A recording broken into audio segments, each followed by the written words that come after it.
पाटनागढ़ थाना पुटिस बाहाल रे अघटन चहलारे बुड़ी जड़े मृत्यु। मृतक हेले पुटिस बाहाल गाँव थबीर बरिया। से घर गाधेवा निकटस्थ चहला को जाइतिबा समय रे दीर्घ समय धरी न आसिबारु घरे लोक खोजाखोजी करी चहला को जाइतिले।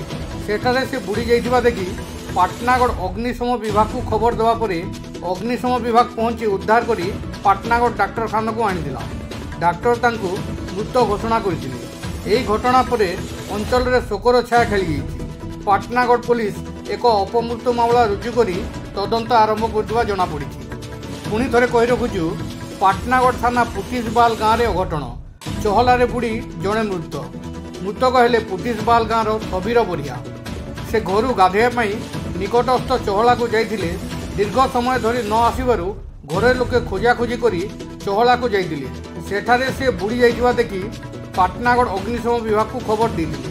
खबर देवा परे अग्निशम विभाग पहुंची उद्धार करी पाटनागढ़ डाक्तरखाना आनिथिले। डाक्तर तांको मृत घोषणा करथिले। एही घटना रे अंचल रे शोकर छाया खेली जाइछि। पाटनागढ़ पुलिस एक अपमृत्यु मामला रुजु करी तदंत करथुवा जणा पड़िछि। पाटनागढ़ मिर्चा न्यूज टीम ब्यूरो।